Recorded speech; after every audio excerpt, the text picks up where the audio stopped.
क्या सभी बच्चे? तो गुड मॉर्निंग फ्रेंड्स, मैं डॉक्टर सुरेश पलसानिया आपके न्यू उड़ान क्लासेज के लाइव सेशन में आप सभी का हार्दिक स्वागत करता हूं। और मैं आपके लिए लेकर आया हूं वेटनरी फार्मेकोलॉजी। कौन सी सब्जेक्ट पढ़ रहे थे अपन? फार्मेकोलॉजी।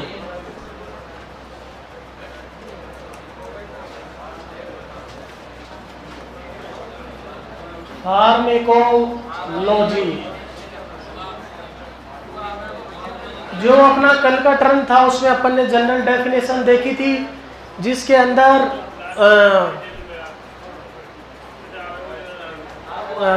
अपन ने जनरल डेफिनेशन देखी थी, जिसमें जैसे अपन ने फार्मेकोलॉजी की डेफिनेशन देखी थी कि फार्मेकोलॉजी किसे कहते हैं, ठीक है। पोसोलॉजी की डेफिनेशन देखी थी, पोसोलॉजी किसे कहते हैं। मेट्रोलॉजी की डेफिनेशन देखी थी, कल वाला रिवाइज करवा रहा हूँ हल्का सा। मेट्रोलॉजी की डेफिनेशन देखी थी। फार्मेको डायनेमिक्स की डेफिनेशन देखी थी। फार्मेको काइनेटिक्स की डेफिनेशन देखी थी, ठीक है। और इसके अलावा फार्माक्यूटिकल, फार्मेकोक्यूटिकल की डेफिनेशन देखी थी अपन ने। फार्मेकोपिया की डेफिनेशन देखी थी।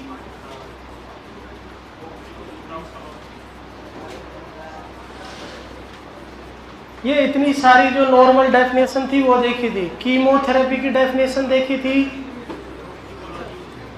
और अपन ने टॉक्सिकोलॉजी और अपन ने यही सब देखी थी। और तो कोई चीज नहीं छूटी। तो बच्चों वापस से मैं आपको रिवाइज करवा देता हूँ फटाफट 5 मिनट के अंदर, ठीक है। आज की जो इसके बाद क्लास होगी वो बहुत इंपॉर्टेंट है आपके लिए। 1 से 2 क्वेश्चन उसमें एग्जाम में डेफिनेट देखने को मिलेंगे। बच्चे उसको रटते हैं, मैं आपको कंसेप्ट से समझाऊंगा, कभी आप नहीं भूलोगे। एंटीबायोटिक्स का जो पोर्शन मैं आज आपके लिए लेकर आया हूँ। तो देखिए, फार्मेकोलॉजी किसको कहते हैं बताइए? औषधियों के विस्तृत अध्ययन को क्या कहते हैं? Very good. पोसोलॉजी किसे कहते हैं? ड्रग डोजेज, यानी किसी भी जानवर को दी जाने वाली औषधि की मात्रा या खुराक की मात्रा क्या कहलाती है? पोसोलॉजी। मेट्रोलॉजी, मेट्रोलॉजी का मतलब मापन। मापन का मतलब होगा कि औषधि निर्माण में प्रयुक्त भार व उसके मापन का अध्ययन करना क्या कहलाता है? मेट्रोलॉजी। मैंने आपको बताया था फार्मेको डायनेमिक्स, तो आपको डी शब्द याद रखना था। डी मतलब ड्रग, यानी औषधि पशु के शरीर पर क्या क्रिया करेगी, इसको क्या बोलेंगे? फार्मेको डायनेमिक्स, ठीक है। यहां पर आपको के शब्द याद रखना था। के मतलब काया, काया मतलब शरीर, यानी शरीर औषधि पर क्या क्रिया करेगा, इसको क्या बोलेंगे? Kinetics, pharmaco kinetics. फार्माक्यूटिकल, इसका मतलब क्या है? कोई भी औषधि बहुत ज्यादा मात्रा के अंदर अगर अपने को बनानी है, उसका अध्ययन करना है, तो वो किसमें आएगा? अब इसमें कौन सा एग्जांपल आएगा? Pharmaceutical company. कोई भी कंपनी बनाएगी बहुत ज्यादा मात्रा में, अगर कोई ड्रग बनाएगी तो, ठीक है बच्चों।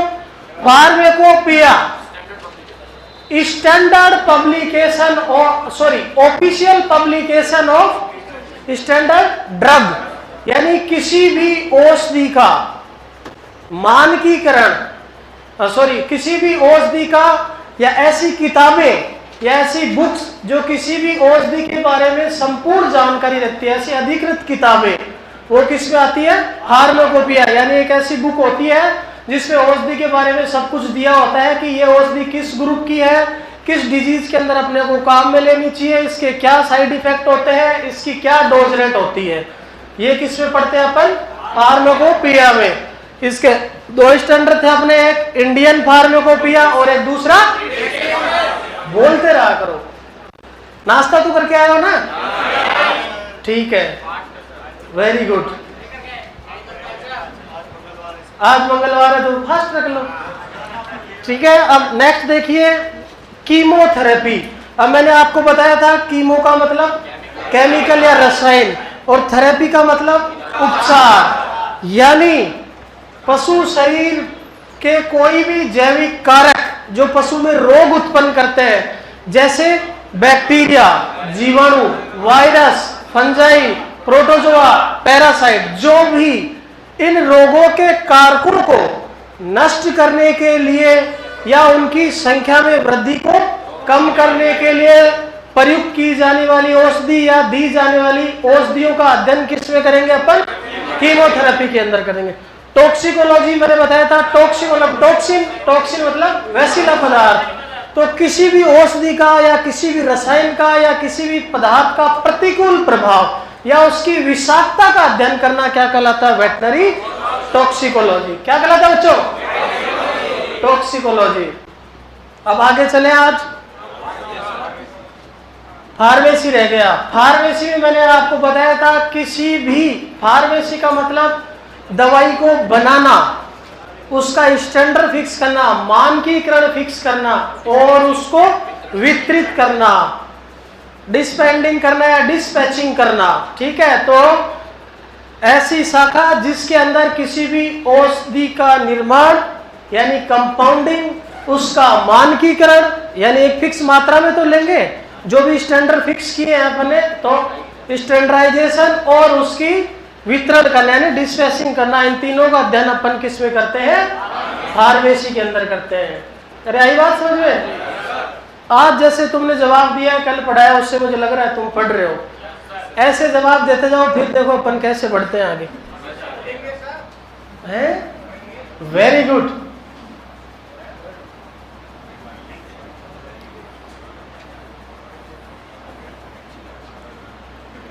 अब इसमें एक दो डेफिनेशन और रह गई थी, वो मैं आपको बता देता हूं। उतारना नहीं है, एक बार समझना आपको। ठीक है,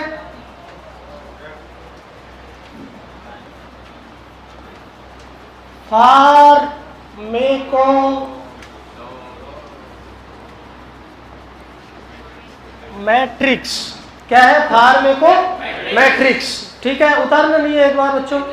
फार्मेकोमेट्रिक्स। अब देखिए, मैट्रिक्स, फार्मा तो मतलब औषधि, सीधी सी बात है। मैट्रिक्स जैसे अपन ने वहां पढ़ा था मेट्रोलॉजी, इसमें अपन क्या कर रहे थे? मापन कर रहे थे। मैट्रिक्स जैसे आप कहते हो, मैट्रिक्स किस पास को कहते हैं? 10वीं को या 8वीं पास को?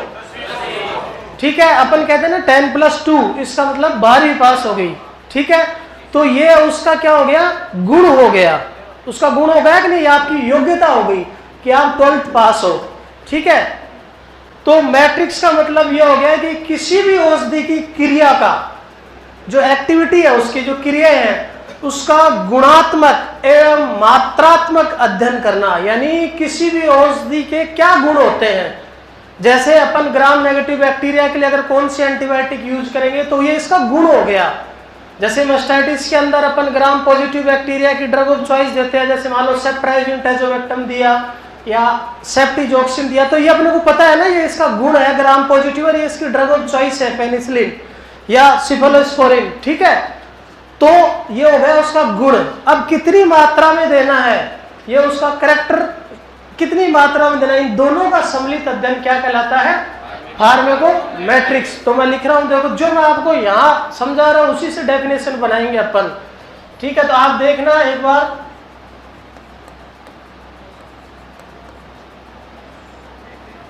औषधियों की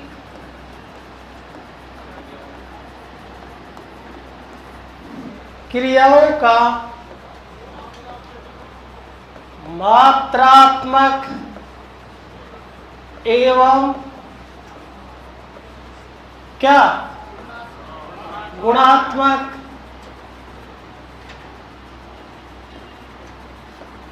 अध्ययन करना क्या कहलाता है? फार्मेकोमेट्रिक्स। क्या कहलाता है? इस मात्रात्मक और गुणात्मक का अध्ययन करना या मूल्यांकन करना। मूल्यांकन करना, मूल्यांकन करने का मतलब ये हो गया कि आपने इस ड्रग के अंदर ये इतनी चीज डाली है कि नहीं डाली है। तो इसका मूल्यांकन हो गया। इवोल्यूशन जिसको अपन बोलते हैं कोई भी चीज का, जैसे अपन ने कोई भी एंटीबायोटिक यूज की, कोई नई एंटीबायोटिक अपन लेके आए, तो अपन पहले जानवर पे उसको एक्सपेरिमेंटल ट्राई करेंगे।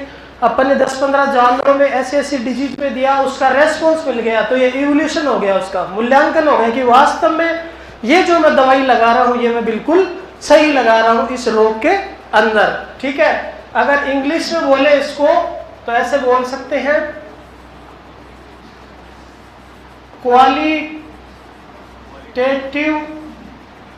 एंड क्वांटिटेटिव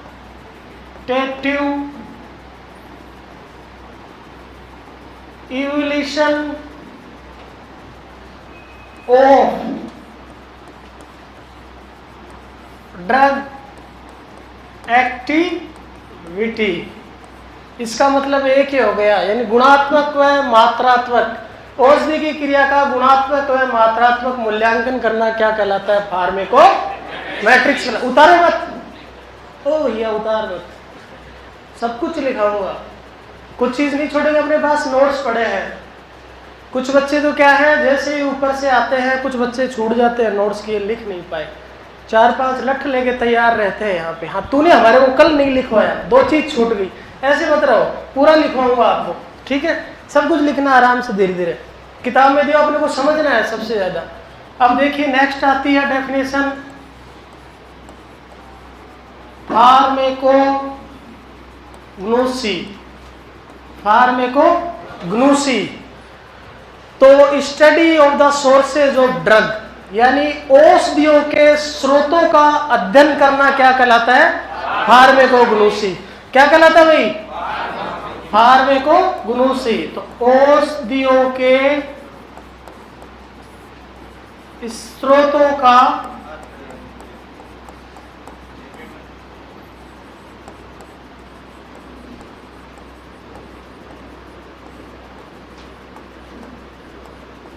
दिख रहा है ना पीछे वाले बच्चों को? पीछे है, वेरी गुड। फार्मेकोग्नोसी, औषधियों के स्रोतों का अध्ययन करना, फार्मेकोग्नोसी। कल से राइटिंग अच्छी आ रही है ना? और निखर के आएगी 1-2 दिन में, क्योंकि आपने सुना ना, try and try that make a successful. हाँ, लहरों से डरने वालों की कभी नौका पार नहीं होती, कोशिश करने वालों की कभी वेरी गुड।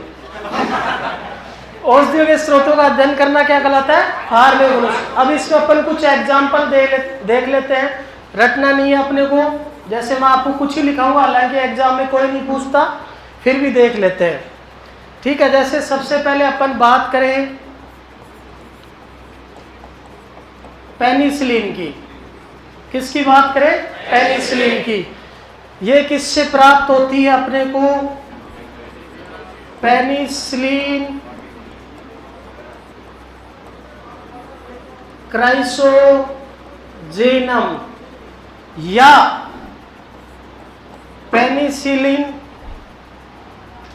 पेनिसिलम आएगा, पेनिसिलिन नोटेटम। ये क्या है भाई? पेनिसिलिन क्राइसोजेनम कवक है। क्या है भाई ये? कवक फफूंद।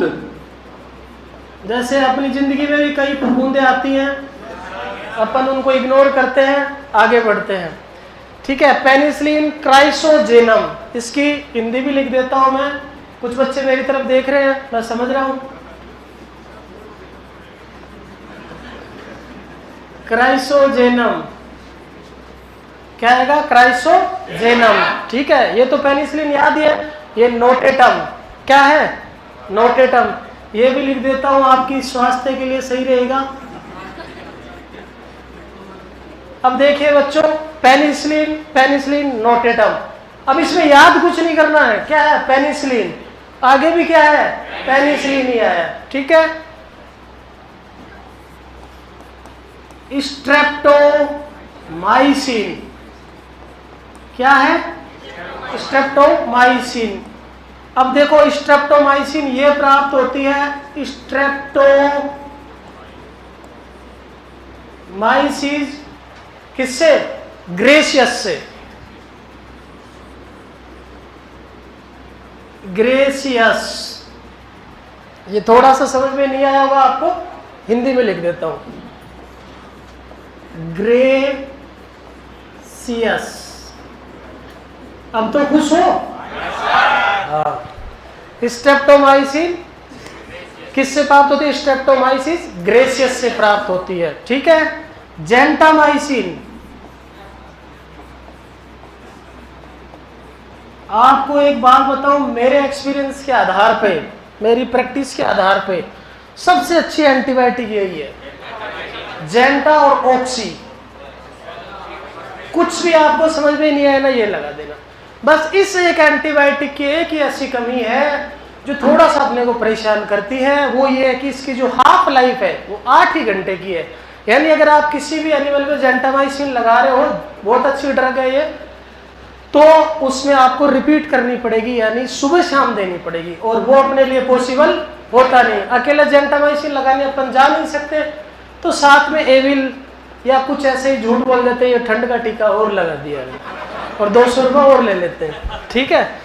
तो ये ड्रग बहुत अच्छी है। तो ये किससे प्राप्त होती है? देखिए,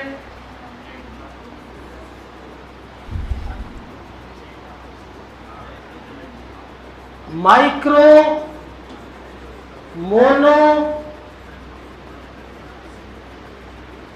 स्पोरम। किससे प्राप्त होती है? Micromonospora. ये भी कवक ही है, ठीक है। किससे प्राप्त होती है? Micro mono स्पोरम। नेक्स्ट अगर अपन देखें, आपकी सबसे फेवरेट एंटीबायोटिक ऑक्सीटेट्रा, लेकिन अब तो ये भी महंगी हो गई, ऑक्सीटेट्रासाइक्लिन। ये किससे प्राप्त होती है?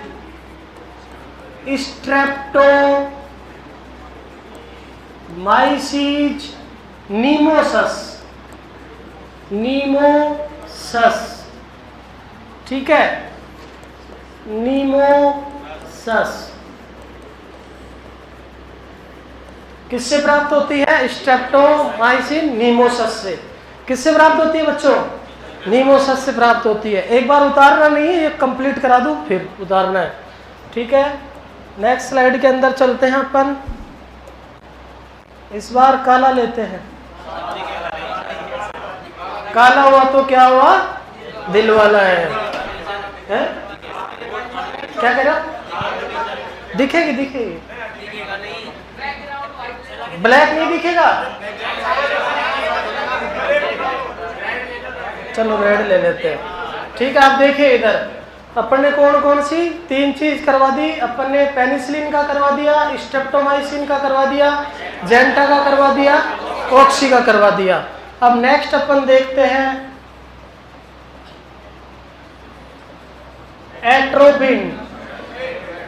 ये भी सबसे सस्ता है, सभी के बैग में पाया जाता है ये, ठीक है। एट्रोपिन, ये अपने, इसको धतूरा भी बोलते हैं, ठीक है। ये अपने को प्राप्त होता है एट्रोपा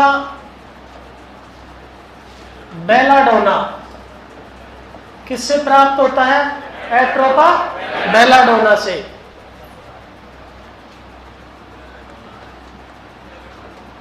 लिख देता हूं भैया, कुछ यात्री बहुत नाराज है, लिख नहीं रहे उसे।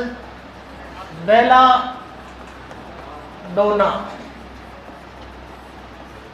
ठीक है। एट्रोपिन किससे प्राप्त होता है? एट्रोपा बेलाडोना, जिसको धतूरा भी बोलते हैं अपन, एट्रोपा बेलाडोना जो प्लांट होता है उसको, ठीक है। नेक्स्ट है मोरफिन। क्या है भैया? मोरफिन। ये किससे प्राप्त होता है?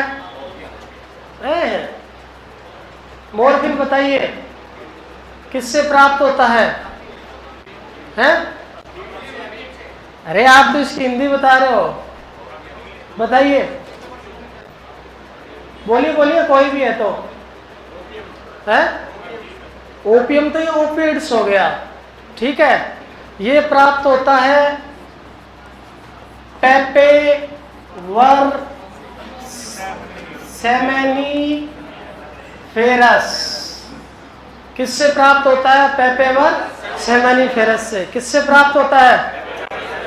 ठीक है। नेक्स्ट है डिजिटॉक्सिन।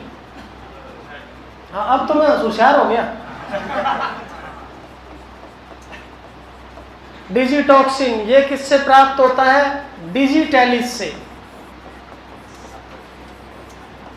किससे प्राप्त होता है? डिजिटैलिस। ये डिजिटॉक्सिन भी ड्रग है। ये आगे आपको बताऊंगा, कार्डियोवैस्कुलर सिस्टम के अंदर अपन पढ़ेंगे हृदय को प्रभावित करने वाली औषधियां, उसमें अपन ये पढ़ेंगे डिजिटॉक्सिन। ठीक है, अब ये बताइए एक चीज और बच गई, क्या बच गई? जो अपन मलेरिया के अंदर यूज करते हैं स्ट्रेप्टोमाइसिन है, क्यूनोन। ठीक है, क्यूनोन ये किससे प्राप्त होती है? सिंकोना प्लांट की छाल से। किससे प्राप्त होती है? सिंकोना प्लांट की छाल से। सिंकोना पादप की छाल से, बार्क सिंकोना प्लांट। ये किस में यूज लेते हैं अपन? मलेरिया के अंदर। किस में यूज लेते हैं? मलेरिया के अंदर। मलेरिया के अंदर मतलब उसके ट्रीटमेंट में। ठीक है, मलेरिया के अंदर नहीं घुसानी इसको। ठीक है, क्यूनोन किससे? सिंकोना पादप की छाल से। मैंने काफी सारी बता दी आपको। ऐसे तो इरिथ्रोमाइसिन भी है, वो इरिथ्रोसस ग्रेसस से प्राप्त होती है। बहुत सारी चीजें हैं, लेकिन वो आपको याद नहीं रखनी। ये जो मैंने बताई है वही इंपॉर्टेंट है। इसमें भी जो अपना एक तो ये है, कौन सा वाला? ये वाला। इसके 3 तारे लगाएंगे, काफी बार पूछा जाता है ये क्वेश्चन। ठीक है, और इसके अलावा अगर अपन देखें इसके अंदर तो ज्यादातर पूछते हैं स्ट्रेप्टोमाइसिन को। किसको पूछते हैं? स्ट्रेप्टोमाइसिन को। किससे प्राप्त होती है? इसका पूरा याद रखना आपको, स्ट्रेप्टोमाइसिस ग्रेसियस। ठीक है बच्चों,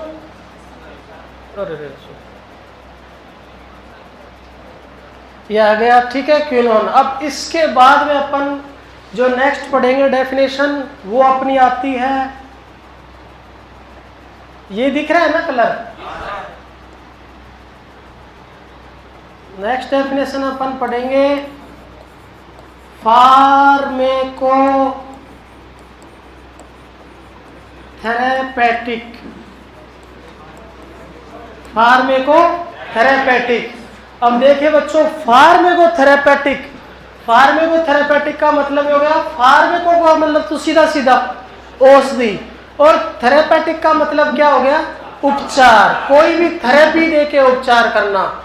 तो अपन कह देंगे फार्मेकोलॉजी औषध विज्ञान की वह शाखा जिसमें किसी भी पशु का उपचार में प्रयुक्त होने वाली औषधियों का अध्ययन किया जाता है। कोई भी हो अपने, यानी अपन अलग अलग थेरेपी देंगे, कोई भी थेरेपी देके या उपचार करना, पशु का इलाज करना, क्या कहलाते हैं? फार्मेकोथेरेपेटिक। तो लिख देंगे अपन औषधियों द्वारा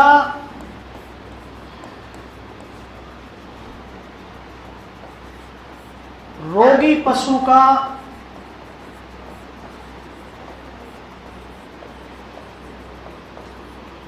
उपचार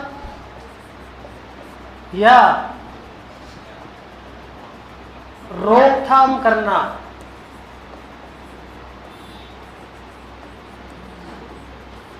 क्या कहलाता है? फार्मेकोथेरेपेटिक्स। अब इसके अलग अलग हैं टाइप। तो जैसे इसके अंदर अपन पहला देखते हैं, इसके अंदर टाइप, जो पहला टाइप है अपना, पहला टाइप जो अपना है वो अपना आएगा एम्पिरिकल थेरेपी।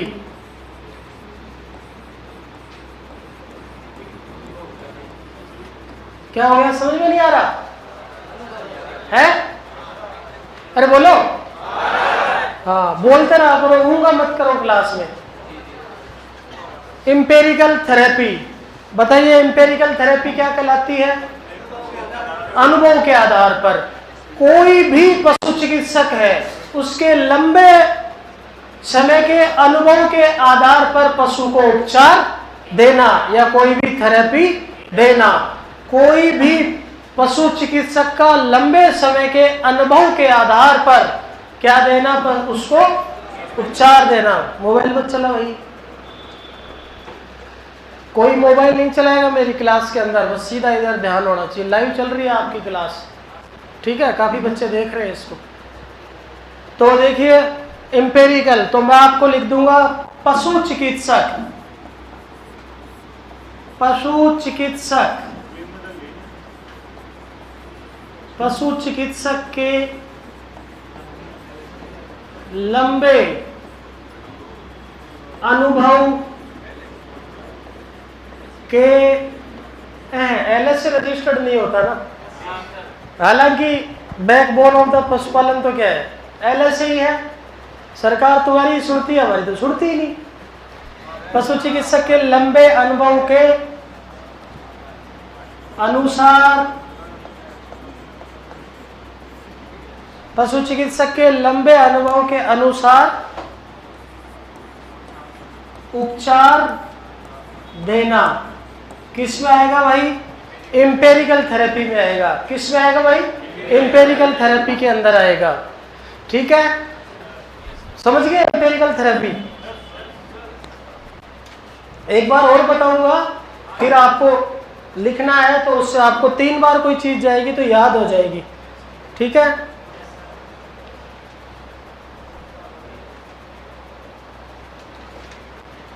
अब देखिए नेक्स्ट आता है स्पेसिफिक या रेशनल थेरेपी।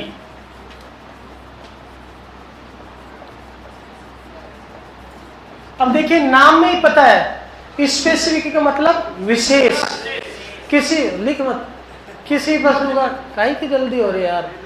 सभी बच्चों को पेन, कॉपी, ढक्कन सब बंद करके अपना स्टैंड यूं लगा के बस इधर देखना है, यूं। ठीक है, लिखो मत, लिखने की बहुत जल्दी रहती है। अरे लिखा हुआ किताबों में खूब है, जो अपनी गाइड है उसमें खूब लिखा हुआ है, जितनी तुम्हारी इच्छा उठते पढ़ते रहना। ठीक है, स्पेसिफिक रेशनल थेरेपी। ठीक है, अब ये किताब खोल के देखेगा कहाँ लिखा हुआ है। अरे मत देखो यार, इधर देखो मेरे को। ये देखिए स्पेसिफिक रेशनल थेरेपी। स्पेसिफिक का मतलब विशेष। तो किसी विशेष रोग में दी जाने वाली विशेष औषधि का अध्ययन क्या कहलाता है, रेशनल थेरेपी या स्पेसिफिक थेरेपी। जैसे अपने को डायग्नोस हो गया कि इसमें ऑर्गेनोफॉस्फेट टॉक्सिसिटी है, तो अपन क्या देंगे उसके अंदर, क्या देंगे, एट्रोपिन सल्फेट देंगे उसका एंटीडोट। क्या देंगे, एट्रोपिन सल्फेट देंगे। ड्रग ऑफ चॉइस भी तो होती है। जैसे मान लीजिए किसी भी पशु को बवेसिस हो गया, बवेसिस नाम सुना है, रेड वाटर फीवर जिसको अपन बोलते हैं, तो अपने को पता है उसकी ड्रग ऑफ चॉइस डाइमिनाजिन एसिटायूरेट, या आजकल नई आई है इमिडोकार्ब, जो है ना प्लाज्मोसिस के लिए भी यूज करते हैं, वो देते हैं। तो अपन ने क्या किया, एक स्पेसिफिक डायग्नोस कर लिया कि इस कैटल को बवेसिस है, तो अपन ने उसकी क्या दी है, ड्रग ऑफ चॉइस स्पेसिफिक ही तो दी है, समझ रहे हो। और बाकी जो चीजें लगाते हैं वो तो अपन सपोर्टिव लगाते हैं या सिम्टोमेटिक लगाते हैं। तो अपन लिख देंगे विशेष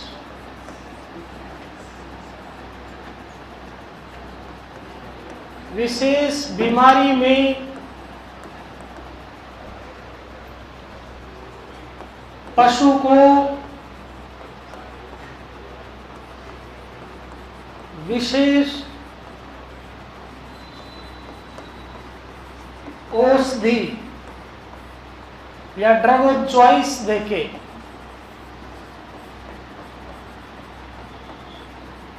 औषधि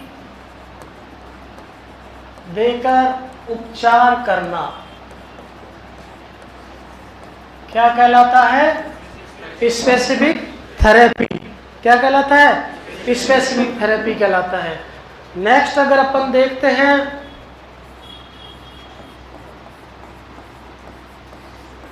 सपोर्टिव थेरेपी। क्या आ जाएगा? अब देखो नाम से पता है, ये पूछे जाते हैं एग्जाम में, अपन इन चीजों को पढ़ते नहीं है कि यार ये कौन पूछी, कोई को पूछे नहीं भैया, है ही पूछी। हमेशा एग्जाम के अंदर आपने जो जगह क्वेश्चन गलत हुआ है कौन सा है? सिंपल क्वेश्चन गलत होते हैं अपने हमेशा। आपने टेस्ट दिया होगा पहले भी, आपने ये भी नोटिस किया होगा कि अपने वो क्वेश्चन गलत होते हैं एक दो जो अपने को आ रहे हैं फिर भी गलत होते हैं। ऐसा आपके साथ नहीं होता, ऐसा सभी के साथ होता है, ऐसा मेरे साथ भी होता है।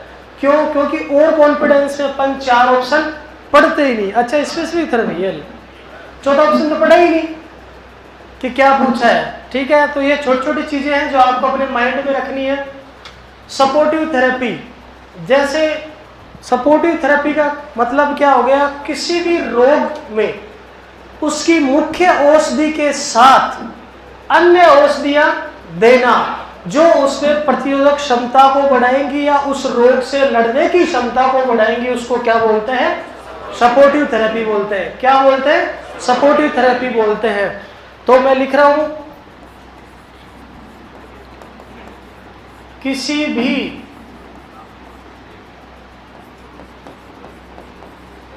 रोगी पशु में, किसी भी रोगी पशु में मुख्य औषधि के साथ दी जाने वाली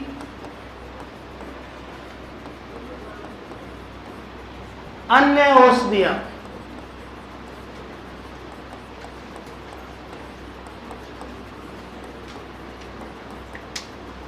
अन्य औषधियों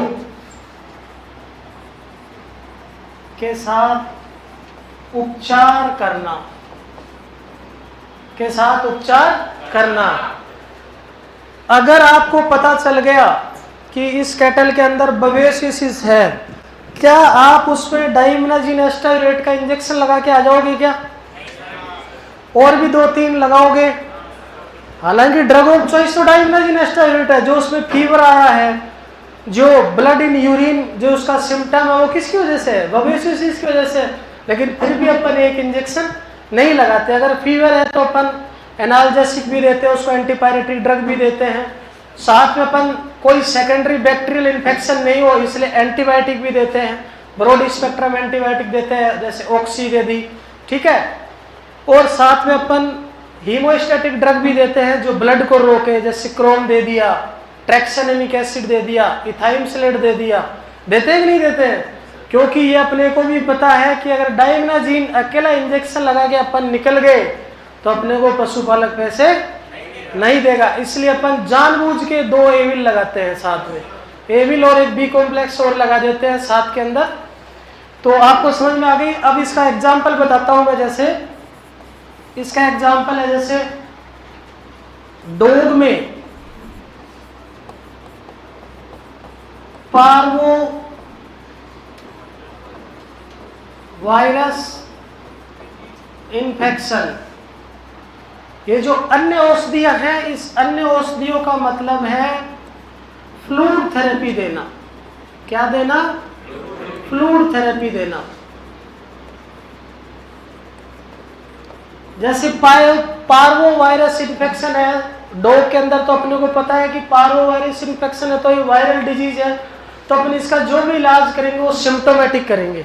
क्या करेंगे? सिम्टोमेटिक इलाज करेंगे, क्योंकि वायरल डिजीज का कोई इलाज नहीं होता। अपने वेटनरी में तो बहुत कम है, ह्यूमन बीइंग में भी अभी कम है, लेकिन वेटनरी में तो और भी कम है। तो पार्वो वायरस के साथ अपन ने एंटीबायोटिक दे दी, जो भी उसके सिम्टम आए। अगर फीवर है तो एंटीपायरेटिक ड्रग दे दी, मल्टीविटामिन दे दिए। एंटीबायोटिक सेकेंडरी बैक्टीरियल इन्फेक्शन को रोकेगी।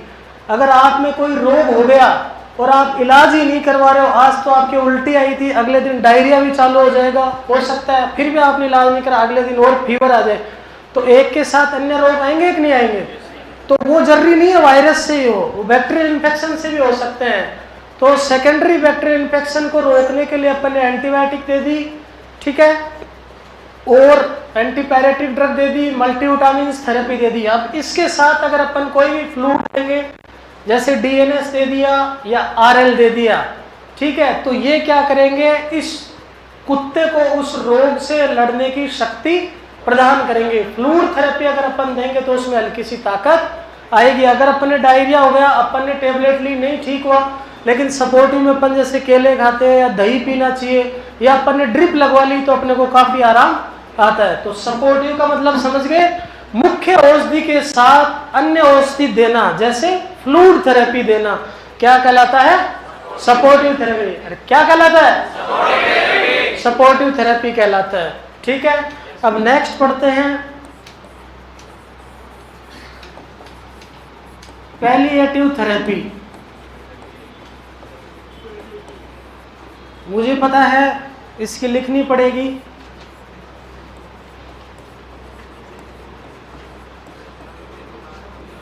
Palliative therapy.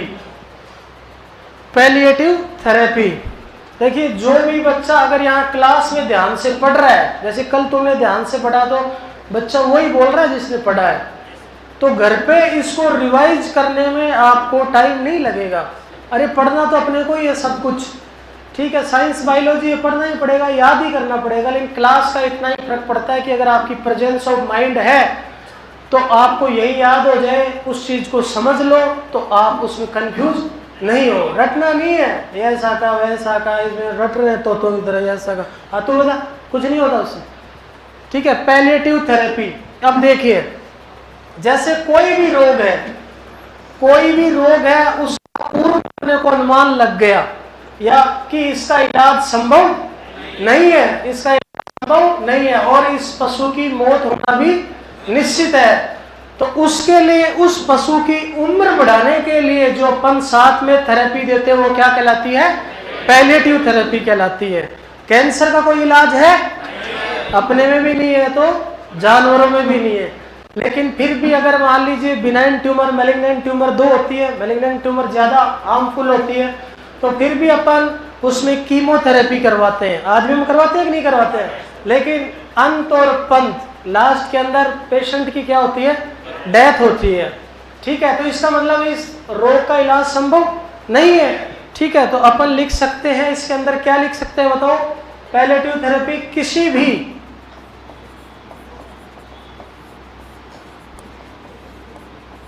किसी भी रोगी पशु में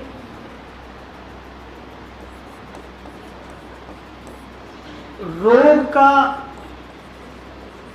इलाज संभव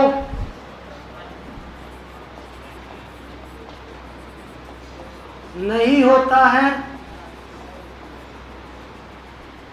लेकिन रोगी पशु की उम्र, रोगी पशु की उम्र बढ़ाने के लिए दिया गया उपचार क्या कहलाता है, पैलिएटिव थेरेपी। जैसे एग्जाम्पल, कैंसर, क्या कैंसर, और अपन थेरेपी क्या देते हैं इसमें, रेडिएशन थेरेपी देते हैं, रेडिएशन या कीमोथेरेपी।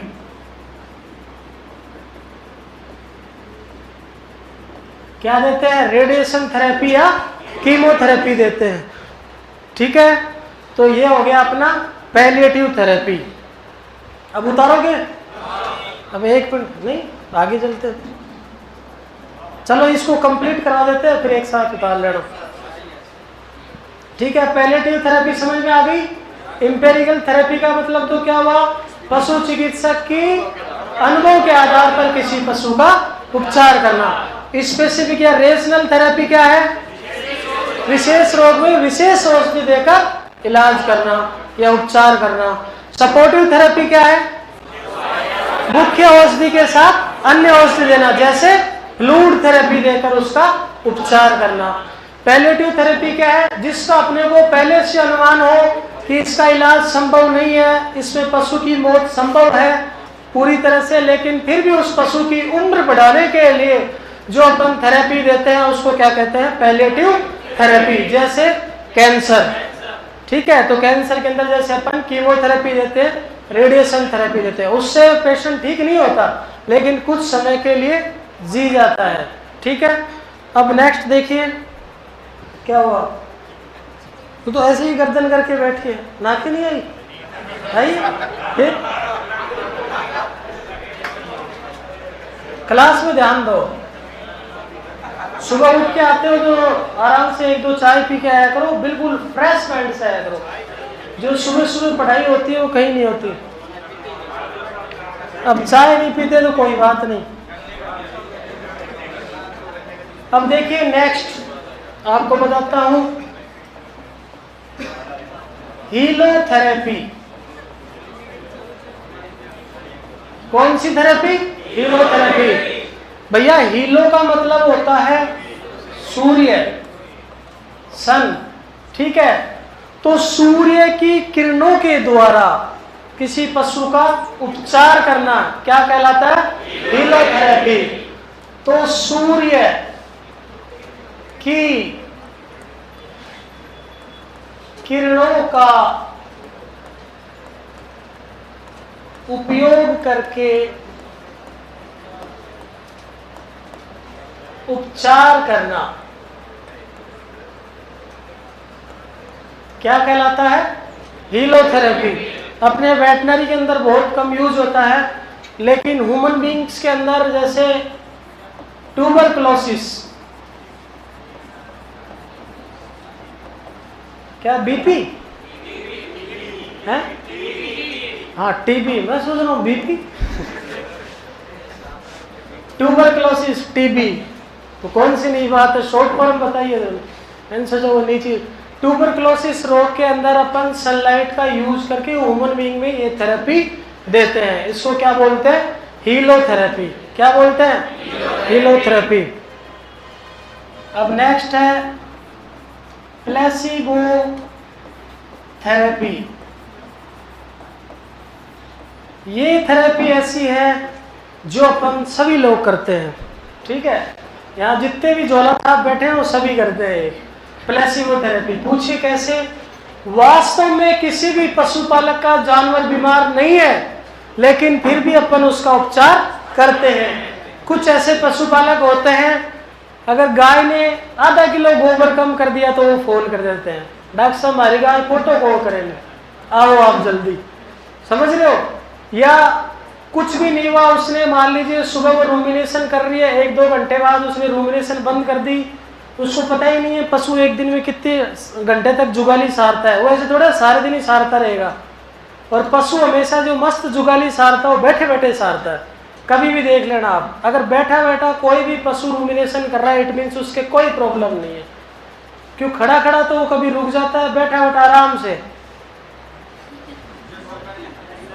चारों तरफ देखता है, इसका मतलब वो मस्त है, उसके कोई दिक्कत नहीं है। अगर खड़ा होगा तो वो जुगाली की अवस्था ऐसे बनाएगा, और जैसे ही तुम आ गए, समझ गए, तो क्या होगा? Placebo therapy. देखिए इसमें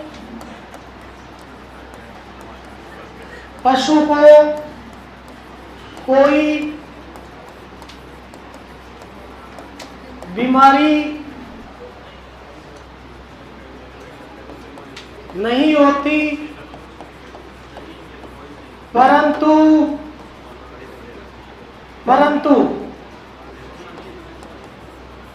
पशु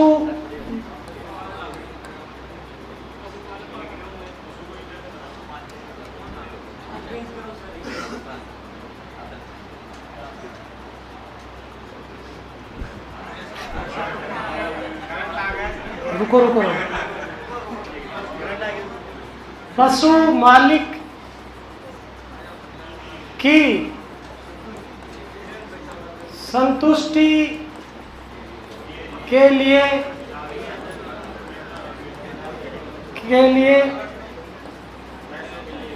किया जाने वाला, ये बात भी सही है, पैसों के लिए किया जाने वाला, पर डेफिनेशन एग्जाम में ऐसे नहीं आएगी पैसों के लिए किया जाने वाला उपचार क्या कहलाता है, उसको बोलते हैं अपन लालची उपचार। पशु मालिक की संतुष्टि के लिए किया जाने वाला उपचार क्या कहलाता है, प्लेसिबो थेरेपी। इसको भी मैं हल्का सा लिख देता हूं यहाँ चिन्ह सा, प्लेसिबो, और ये तो आपको पता ही है आगे, ठीक है। इसमें पशु को कोई भी बीमारी नहीं होती, परंतु पशु मालिक की संतुष्टि के लिए किया जाने वाला उपचार, यह क्या कहता है, प्लेसिबो थेरेपी। अब देखिए 2-3 थेरेपी और है, जैसे हाइड्रोथेरेपी। क्या कहलाती, कौन सी थेरेपी, अरे कौन सी थेरेपी, हाइड्रोथेरेपी। हाइड्रो मानी जल, हाइड्रो मानी जल, जल मानी H2O, जल मानी, ठीक है। तो हाइड्रोथेरेपी यानी पानी का उपयोग करके किसी भी पशु का उपचार करना। कैसे, जैसे गुनगुना पानी अपन ने ले लिया, एक गर्म पानी ले लिया, एक ठंडा पानी ले लिया, बर्फ जमा ली, तो अपन ठंडे पानी का अडर के ऊपर सिकताव कराते हैं, जिससे उसमें फाइब्रोसिस या सूजन है वो कम हो जाए।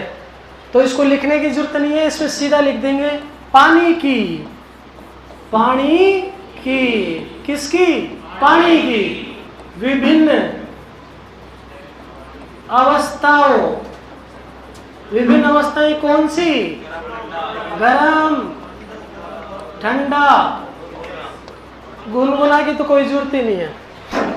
पानी की विभिन्न अवस्थाओं का उपयोग करके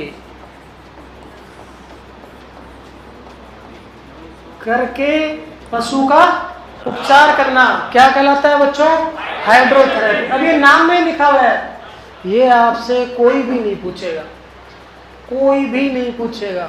कौन नहीं पूछेगा, कोई भी नहीं पूछेगा। ये पूछ सकते हैं आपको प्लेसिबो थेरेपी, हीलोथेरेपी भी कोई नहीं पूछता क्योंकि अपने वेटनरी में यूज ही नहीं होती। पैलेटिव थेरेपी पूछ सकते हैं आपको, प्लेसिबो थेरेपी पूछ सकते हैं आपको, और एक एम्पेरिकल थेरेपी पूछ सकते हैं, क्योंकि वो तो वेटनरी में अपना डायग्नोस होता है, डॉक्टर खुद करता है उसको अपने अनुभव के आधार पर, ठीक है। अब अपन नेक्स्ट, और अगर अपन इसमें बात करें, एक और ले लेते हैं यहाँ पे, मैकेनिकल। मैकेनिकल मतलब जैसे लिखा होता ना अभियांत्रिकी महाविद्यालय, इंजीनियरिंग कॉलेज को बोलते हैं ना, ठीक है। अब देखिए मैकेनिकल थेरेपी,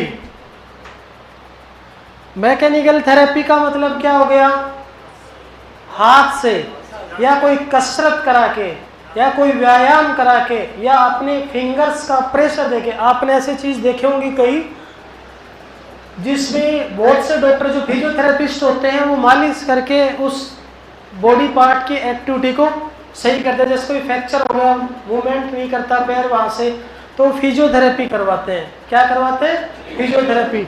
तो मैकेनिकल मतलब जोर लगाना, तो व्यायाम करके या हाथों के द्वारा या कोई एक्सरसाइज करके या दबाव बना के किसी भी पशु का उपचार करना।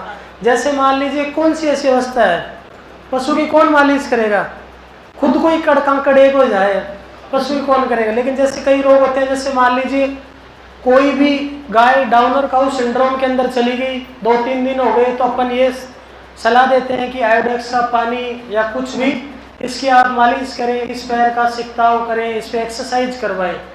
या मिल्क प्योर की गाय जैसे ही कैल्शियम थेरेपी देते हैं, वो खड़ी होती है, खड़ी होते वो शिवरिंग करती है हल्की सी, तो पशुपालक घबरा जाता है कि ये दूज कैसे रही है साहब, तो अपन उसको कहते हैं इसकी मालिश करो, क्योंकि वो काफ़ी देर से पड़ी हुई है, तो उसमें जो नर्व कंडक्शन है वो धीमा हो गया, तो मालिश करने से वो एक बार चालू हो जाएगा, ब्लड सप्लाई वापस से चालू हो जाएगी। तो मैकेनिकल थेरेपी का मतलब हो गया व्यायाम। व्यायाम और एक्सरसाइज एक ही बात है। व्यायाम दबाव या बल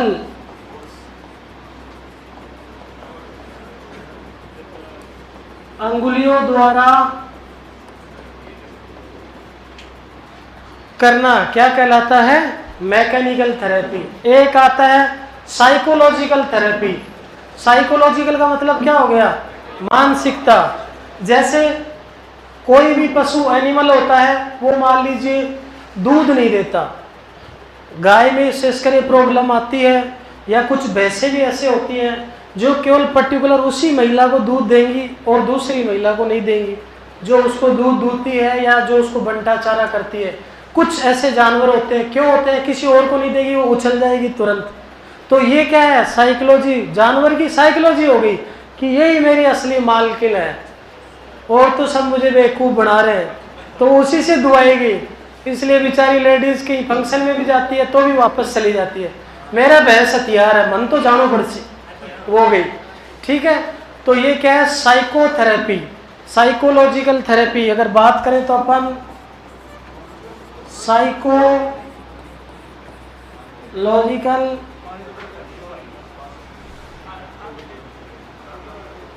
पर कहाँ गया? यहाँ से? हाँ,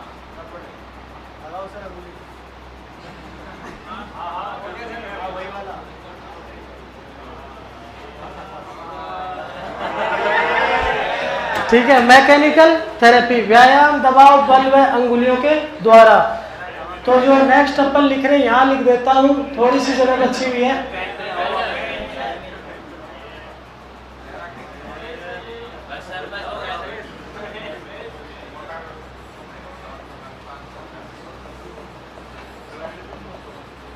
ये कोई नहीं पूछेगा बच्चों, फिर भी आपके कोर्स में है तो बता रहा हूँ। साइकोलॉजिकल थेरेपी यानी उसकी चिंता को दूर करना, हाइपोटेंशन को दूर करना, ठीक है, या उसकी संतुष्टि करना, उसको एडवाइस देना कि तू ऐसा ऐसा कर। जैसे जानवर की कोई दूध नहीं दे रही है, मान लो उसका बछड़ा मर गया, तो अपन पहली कोशिश यही करते हैं कि उसको बंटे पर दुओ। 1-2 दिन वो लात मारेगी, उसके पश्चात उसकी धीरे धीरे क्या हो जाएगी? आदत पड़ जाएगी। थोड़ा कम दे, बैठो, उसको काफ़ी देर तक थनों को अपने इससे पानी से साफ करो, जिससे उसके साइकोलॉजी बने और वो तुरंत क्या हो जाएगी? पाउस जाएगी। क्या हो जाएगी? पाउस जाएगी। तो ये किस पे डिपेंड करता है? साइकोलॉजी पे। अपन जो हार्मोन देते हैं ऑक्सीटोसिन, वो तो उसको पाउस आता है, लेकिन उसका मुख्य काम थोड़ी है, तो साइकोलॉजी पे डिपेंड करता है। जब जानवर ने छोड़ ही दिया बिल्कुल भी पाउस ना, तब अपन देते हैं वो ऑक्सीटोसिन, जो कि वैसे क्लिनिकली रूप से बैन भी है। ठीक है, तो ये हो गया अपना साइकोलॉजिकल थेरेपी। ठीक है, अब सबसे पहले देखिए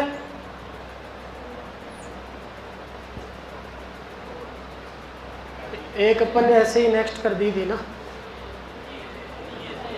यही है तो उतारो। ये तो रेड आ गया ना, तो ये ले लेते हैं। अब सही है।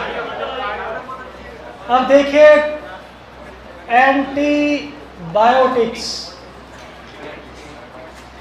बच्चों अब ये जो क्लास है आपको मैं बता देता हूँ, यहाँ से LSA के अंदर 1 या 2 क्वेश्चन फिक्स है। इस चीज को आपको ढंग से समझना है। एंटीबायोटिक्स तो बड़ा बड़ा हेडिंग डाल दीजिए, एंटीबायोटिक्स। लाल पेन से या पीले पेन से थोड़ा सजा के नोट्स लिखते हैं तो अच्छा लगता है, घर पे जाके देखते हैं थोड़ा अच्छा लगता है। कुछ लोग तो डॉक्टरी स्टाइल में लिखते हैं ऐसे ऐसे ऐसे। एंटीबायोटिक्स। अब देखिए बच्चों, समझो फिर आपको लिखना है। एंटीबायोटिक्स क्या होता है? एंटीबायोटिक कोई भी हो, उसकी ये शर्त है कि वो किससे प्राप्त होनी चाहिए? सूक्ष्म जीवों से। किससे प्राप्त होनी चाहिए? सूक्ष्म जीवों से प्राप्त होनी चाहिए। एंटीबायोटिक कोई भी हो, वो सूक्ष्म जीवों से प्राप्त होनी चाहिए, ये अपनी पहली शर्त है। तो ऐसी औषधियां जो सूक्ष्म जीवों से प्राप्त होती है तथा दूसरे सूक्ष्म जीवों की वृद्धि को संदमित करती है या पूर्णतः उनको नष्ट करती है, उनको क्या कहते हैं? एंटीबायोटिक्स। एंटीबायोटिक शब्द की पहली शर्त है किससे प्राप्त होनी चाहिए? सूक्ष्म जीवों से प्राप्त होनी चाहिए। किससे? सूक्ष्म जीवों से प्राप्त होनी चाहिए। तो ऐसी औषधियां जो सूक्ष्म जीवों से प्राप्त होती है, परंतु अन्य सूक्ष्म जीवों की वृद्धि को या तो संदमित करती है या कम करती है, या सूक्ष्म जीवों को पूर्णतया नष्ट करती है। किल या इनहिबिट, इनहिबिट का मतलब कम करना, संदमित करना। ठीक है, तो मैं बता देता हूं आपको, या मैं आपको लिखवा दूंगा वैसे बोल के, उसमें ज्यादा मजा आएगा। ठीक है, पर लिखना पड़ेगा, लाइव चल रही है, क्या करें। तो देखिए, ऐसी कैसी, हाँ ऐसी औषधियां जो सूक्ष्म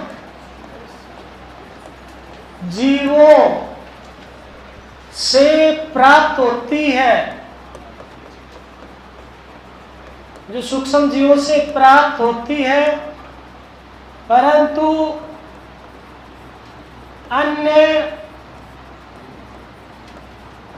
सूक्ष्म जीवों की वृद्धि को संदमित करती है या पूर्णतया नष्ट करती है, उसको क्या बोलते हैं, एंटीबायोटिक। ये ध्यान रखना, एंटीबायोटिक के लिए जो अपनी शर्त है, वो शर्त क्या है, किससे प्राप्त होनी चाहिए, सूक्ष्म जीवों से। किससे प्राप्त होनी चाहिए, सूक्ष्म जीवों से प्राप्त होनी चाहिए। समझो एक बार, ये बहुत इंपॉर्टेंट है। अगर आपने इस क्लास को ढंग से समझ लिया, आपको एक भी एंटीबायोटिक याद करने की जरूरत नहीं है, एक भी रटना नहीं है, कौन सी मैक्रोलिड्स में आएगी, क्या आएगी। ग्रुप तो याद करने पड़ेंगे, पर आप कौन सी ब्रॉड स्पेक्ट्रम है, कौन सी नैरो स्पेक्ट्रम है, कौन सी बैक्टीरियोस्टैटिक्स है, कौन सी बैक्टीरियोसाइडल है, याद नहीं करना। अब देखिए, सूक्ष्म जीवों से प्राप्त होनी चाहिए, अपनी पहली शर्त हो गई।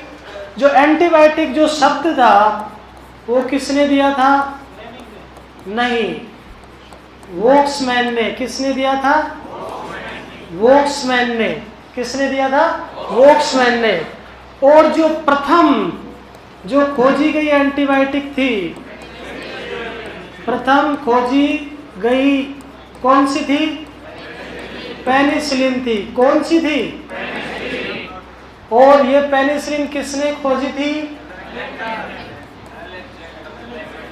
अलेक्जेंडर फ्लेमिंग ने। किसने खोजी थी, कौन से सन में खोजी थी, 1928। ठीक है, इस वोक्समैन ने जो एंटीबायोटिक का नाम दिया था, जो वो थी स्ट्रेप्टोमाइसिन। जो पदार्थ खोजा था, एंटीबायोटिक सब जिसके लिए यूज किया था वो, लेकिन प्रथम खोजी गई एंटीबायोटिक कौन सी है, पेनिसिलिन है। ये कई बार पूछते हैं, प्रथम खोजी गई एंटीबायोटिक कौन सी है, पेनिसिलिन है। ठीक है, लेकिन देखिए, कुछ जो पदार्थ है वो आते तो एंटीबायोटिक्स के अंदर ही हैं, लेकिन वो सूक्ष्म जीवों से प्राप्त नहीं होते हैं। तो जैसे अगर मैं दूसरी डेफिनेशन की बात करूं, एंटी बैक्टीरियल, अब आपको इसमें पता ही चल रहा है, एंटी बैक्टीरियल मतलब ऐसे पदार्थ जो बैक्टीरिया की वृद्धि को रोके या संख्या को कम करें, उन्हें क्या कहते हैं, एंटी बैक्टीरियल। क्या कहते हैं, एंटी बैक्टीरियल। ठीक है, तो ऐसे एंटी बैक्टीरियल, तो अपन छोटा सा लिख देंगे, ऐसे औषधि जो बैक्टीरिया का मतलब जीवाणु, बैक्टीरिया की वृद्धि को रोके या मारे, वो क्या कहलाते हैं, एंटी बैक्टीरियल। अब इसमें अगर अपन बात करें एग्जाम्पल की, जैसे सल्फा ड्रग। कौन सी ड्रग, सल्फा ड्रग, या फ्लोरोक्विनोलॉन्स।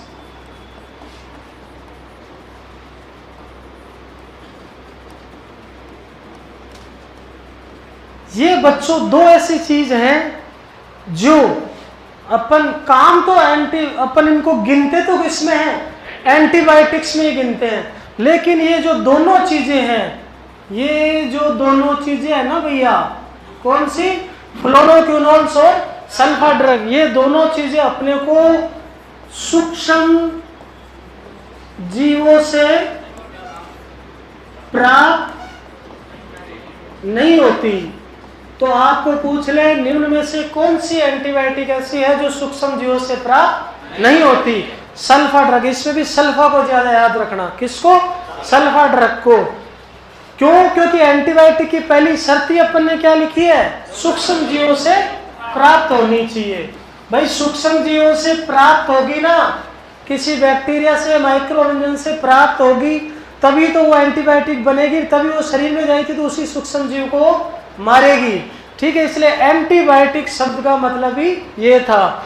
अब एंटीबायोटिक्स मैंने आपको बता दिया, सल्फा ड्रग और फ्लोरोक्विनोल्स। तो अब अपन इनको एंटीबायोटिक्स के अंदर नहीं गिनते, वास्तव में अपने को किस में गिनना चाहिए, इनको एंटी बैक्टीरियल के अंदर, लेकिन फिर भी ये एंटीबायोटिक की तरह काम करती है। लेकिन कौन सी शर्त पूरी नहीं करती, ये सूक्ष्म जीवों से प्राप्त नहीं होती है, इसलिए इसको अपन एंटी बैक्टीरियल बोलते हैं। क्या बोलते हैं, एंटी बैक्टीरियल बोलते हैं।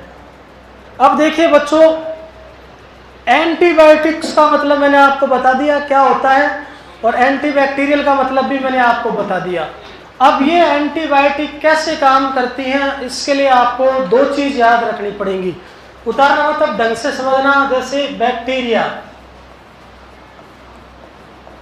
बैक्टीरिया मतलब जीवाणु,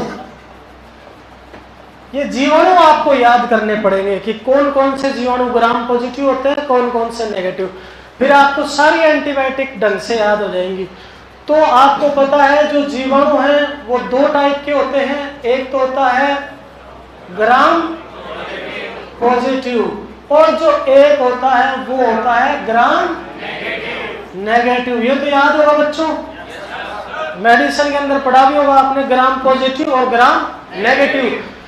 आपको ग्राम पॉजिटिव के अंदर मात्र कितने बैक्टीरिया याद रखने हैं, 6।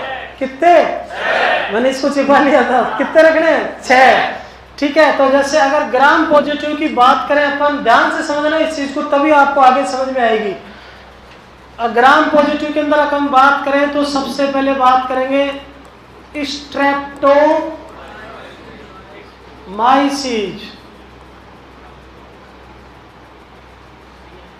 सॉरी स्ट्रेप्टोकोकाई आएगा इसमें, नहीं हिंदी वहां लिखूंगा, स्ट्रेप्टोकोकस। ठीक है, दूसरा जो बैक्टीरिया है वो आएगा स्टेफाइलोकोकस या स्टेफाइलोकोकाई भी बोल सकते हैं। ठीक है, स्टेफाइलोकोकाई। ठीक है, स्ट्रेप्टो,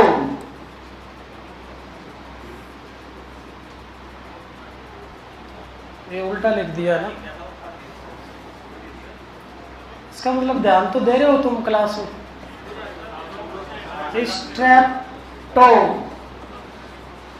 कोकाई, बच्चों ध्यान से समझ रहे हैं, बहुत इंपॉर्टेंट क्लास है। अगर कोई किसी को नींद आ रही है, किसी की आंख में जलन हो रही है, कान में दर्द हो रहा है, तो उनको सही कर लो, ये बहुत काम की चीज। अगर ये क्लास आपने मिस कर दी तो एंटीबायोटिक आपकी मिस हो जाएंगे। आज इसको कोकाई करेंगे अपन बाद में।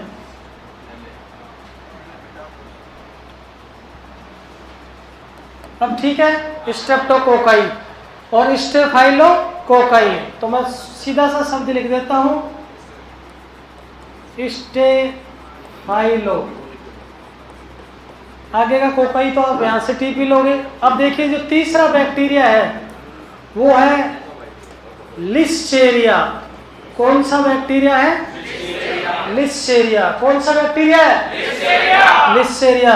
आपके मेडिसिन की जो ड्रग ऑफ चॉइस है, मेडिसिन के अंदर अपन ड्रग ऑफ चॉइस पढ़ते हैं, वो मैं यही से क्लियर करा दूंगा इस एंटीबायोटिक से। आपको उपचार किसी का नहीं पढ़ना, किसी भी बैक्टीरियल डिजीज का मेडिसिन में उपचार नहीं पढ़ना, यही से क्लियर करा दूंगा। जो आपके क्वेश्चन आते हैं कि इसकी ड्रग ऑफ चॉइस क्या है, इसकी ड्रग ऑफ चॉइस क्या है, लेकिन क्लास में ध्यान से, ठीक है। अब चौथा जो है वो है बैसिलस। कौन सा बैक्टीरिया? कौन सा बैक्टीरिया? बैसिलस। अब जो पांचवा है वो कौन सा बैक्टीरिया आएगा? एक्टिनोमाइसीज। कौन सा? अब जो छठा बैक्टीरिया है वो है क्लोस्ट्रीडियम। कौन सा?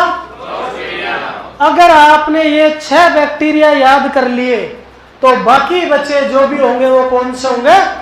ग्राम नेगेटिव, कोई से भी हो, बस ये आपको 6 ही याद करने हैं। देखिए बच्चों, ग्राम पॉजिटिव जो बैक्टीरिया होगा वो होगा streptococci, staphylococci, listeria, bacillus, actinomyces, clostridium. आपके एलएसए के हिसाब से बता रहा हूँ सर, जो आपको पूछते हैं ज्यादातर। इसके अलावा जितने भी बैक्टीरिया हैं वो क्या होंगे? तो अब आप एक बात बताओ, अगर आपने ग्राम पॉजिटिव याद कर लिए तो क्या ग्राम नेगेटिव के उदाहरण याद करने की जरूरत है क्या? आप तो ये 6 याद रखो। इसके अलावा जो भी आएगा वो किस में जाएगा? ग्राम नेगेटिव में। जैसे मान लो मैं ऐसे ही लिख देता हूँ, कोई भी लिख सकते हैं अपन, जैसे सूडोमोनास। कौन सा मोनास? सूडो, सूडो मतलब आभासी, ठीक है, सूडोमोनास हो गया, ठीक है। इसके अलावा एक्टिनो बैसिलस हो गया।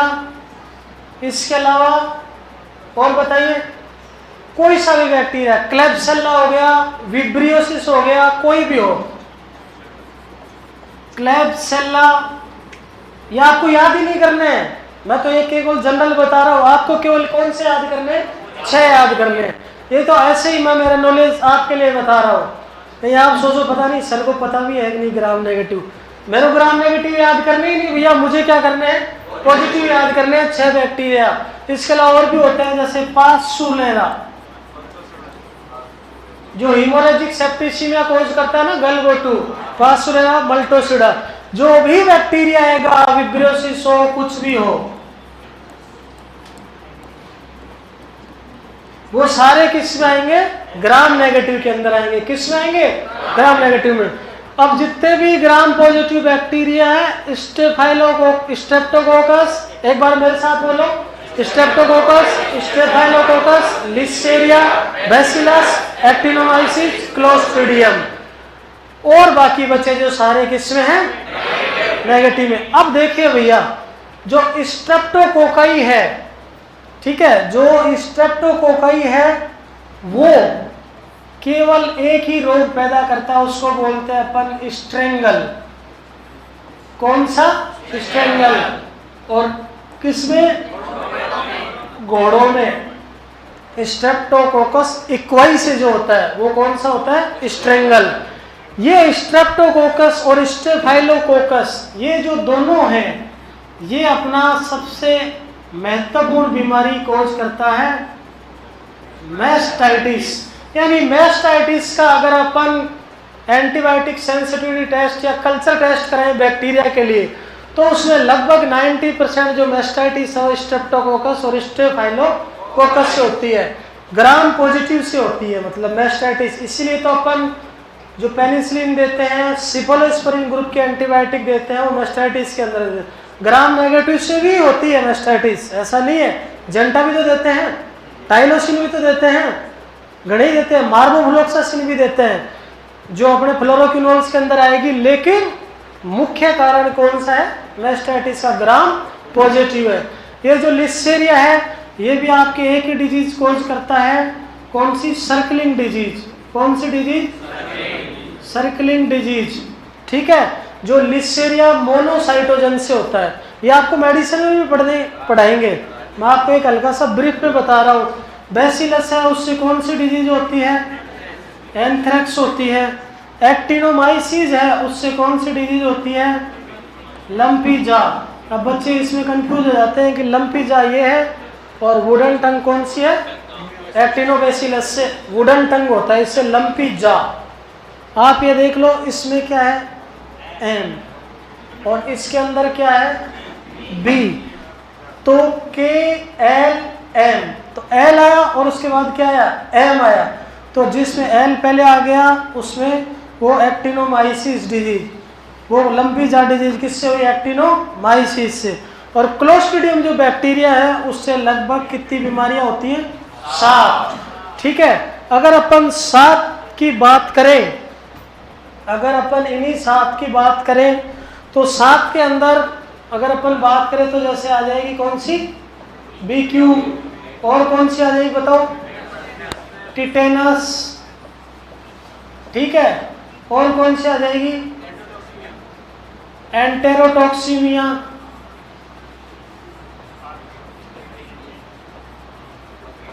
ठीक है, या पल्पी किडनी डिजीज, ठीक है। इसके अलावा बैरेक्सी, ये भी इसी से होती है। इसके अलावा बैसिलरी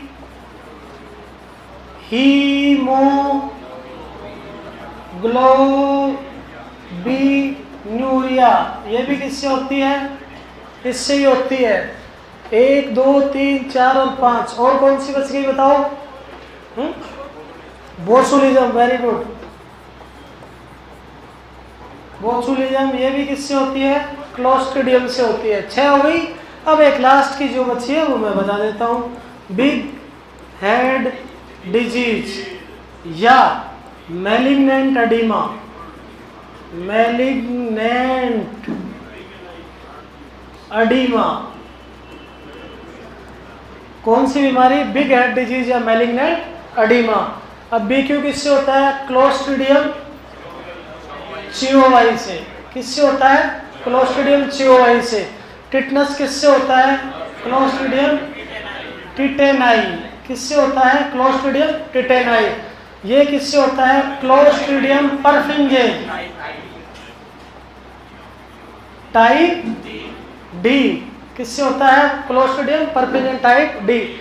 बैरेक्सी किससे होता है, क्लोस्ट्रिडियम सेप्टिकम से, किससे होता है, क्लोस्ट्रिडियम सेप्टिकम से, किससे होता है, क्लोस्ट्रिडियम सेप्टिकम। ये मेडिसिन भी आपके तैयार हो रही है। अब यहाँ से बताऊंगा ड्रग ऑफ चॉइस कैसे निकालते हैं। बैसिलरी हीमोग्लोबिनूरिया किससे होता है बताओ, क्लोस्ट्रिडियम हीमोलाइटिकम, किससे, क्लोस्ट्रिडियम हीमोलाइटिकम, किससे होती है, क्लोस्ट्रिडियम हीमोलाइटिकम। ये बोचुलिज्म तो नाम से ही पता है, क्लोस्ट्रिडियम बोचुलिज्म। बिग हेड डिजीज किससे होती है, क्लोस्ट्रिडियम नोवाई से, किससे होती है, क्लोस्ट्रिडियम नोवाई से। अब देखिए ये मैंने आपको बैक्टीरिया बता दिए, ग्राम पॉजिटिव इनकी डिजीज बता दी लगभग, और 6 बैक्टीरिया मैंने आपको बताए हैं जो ग्राम पॉजिटिव होते हैं। अब अपने को एंटीबायोटिक याद करनी है, ठीक है, कौन से एंटीबायोटिक। अब पहले सबसे पहले अपन देखेंगे इनके ग्रुप एंटीबायोटिक के, ठीक है। अब अपने को ये याद करना है कि कौन सी एंटीबायोटिक ग्राम पॉजिटिव पे काम करती है और कौन सी एंटीबायोटिक ग्राम नेगेटिव पे काम करती है, और ब्रॉड स्पेक्ट्रम की अगर अपन बात करें जो ग्राम पॉजिटिव और नेगेटिव पे करती है। तो सबसे पहले आपको एंटीबायोटिक्स के ग्रुप पता होना चाहिए कौन कौन से हैं।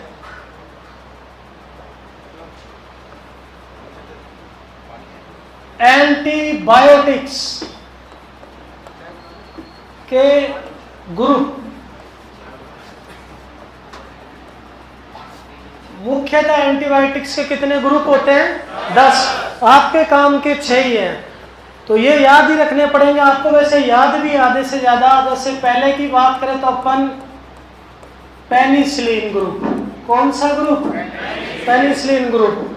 दूसरे की अगर अपन बात करें तो कौन सा ग्रुप, सिपेलोस्पोरिन ग्रुप, कौन सा ग्रुप, सिपेलोस्पोरिन ग्रुप, कौन सा ग्रुप, सिपेलोस्पोरिन ग्रुप। और अगर अपन तीसरे की अगर अपन बात करें तो कौन सा ग्रुप, क्लोरेम्फेनिकोल,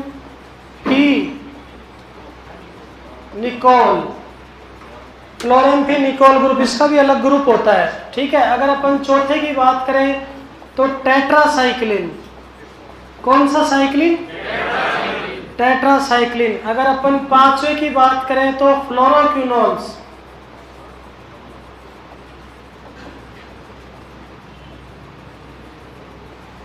फ्लोरोक्विनोलोन्स। अगर छठे की बात करें तो अपन मैक्रोलाइड्स। भाई एंटीबायोटिक आप इलाज करते हो इतने दिन से, ये तो पता होना चाहिए किस ग्रुप की है।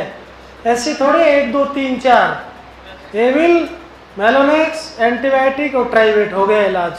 1 2 3 4 जैसे अपन शॉर्ट में बोलते हैं ना, क्या देखा तूने, ठीक होना 1 2 3 4, वो अपने वही है 4 फिक्स। तो एक हो गया पेनिसिलिन, दूसरा हो गया सिफलोस्पोरिन, तीसरा हो गया क्लोरेम्फेनिकोल, चौथा हो गया टेट्रासाइक्लिन, पांचवा हो गया फ्लोरोक्विनोल, छठा हो गया मैक्रोलाइड्स, सातवां हो जाएगा अपना लिंकोमाइसिन। कौन सा हो जाएगा, लिंकोमाइसिन, ठीक है। आठवां हो जाएगा अपना अमीनोग्लाइकोसाइड, अमीनोग्लाइकोसाइड। और अपना जो 9वां है वो हो जाएगा कौन सी ड्रग, सल्फा ड्रग। और जो अपना 10वां है उसमें अदर्स आएंगे जो अपने काम के नहीं है। अदर्स में जैसे पॉलीमिक्सिन भी है, निस्टेटस है, वो अपने कोई काम के नहीं है। तो ये 10 ग्रुप हो गए। तो देखिए मेरे साथ बोलना, पहला ग्रुप, दूसरा, तीसरा क्लोरेम्फेनिकोल, चौथा, पांचवा, छठा, सातवां, आठवां, 9वां और 10वां। अब अपने को ये याद करना है कि ग्राम पॉजिटिव में कौन सी एंटीबायोटिक करती है और ग्राम नेगेटिव के अंदर कौन सी एंटीबायोटिक करती है। तो इसके लिए मैं आपके लेकर आया हूं एक छोटी सी ट्रिक। अब देखिए वो ट्रिक क्या है, इसको ध्यान से समझना बेटा, ये बहुत इंपॉर्टेंट चीज है। जैसे कोई भी देश है, जैसे अपना भारत है, तो भारत देश का अगर प्रधानमंत्री होगा, कौन होगा, प्रधानमंत्री होगा, उसको कैसा रहना चाहिए भैया, साफ सुथरा और पॉजिटिव। साफ सुथरा तो रहेगा ही, वो प्रधानमंत्री है, नाके तो आएगा। उसको कैसा रहना चाहिए, पॉजिटिव रहना चाहिए। कैसा रहना चाहिए, पॉजिटिव रहेगा। भैया प्रधानमंत्री है तो वो कैसा रहेगा, पॉजिटिव रहेगा। अगर पॉजिटिव है तो ही अपना देश क्या कर सकता है, तरक्की कर सकता है। और एक देश का नाम सुना होगा आपने, अफगानिस्तान। कौन सा देश, अफगानिस्तान। ये अफगानिस्तान देश क्या हल्का सा नेगेटिव रहता है, हमेशा नेगेटिव रहता है। इसीलिए इस पे बार बार कौन हमला करता रहता है, तालिबान हमला करता रहता है। अपने जो पीएम साहब है वो हमेशा देश के जो पीएम है कैसे रहते हैं, पॉजिटिव रहते हैं। कैसे रहते हैं, पॉजिटिव रहते हैं। अब आपको ये याद रखना है कि पी, इस पी का मतलब ये हो गया बच्चों पेनिसिलिन।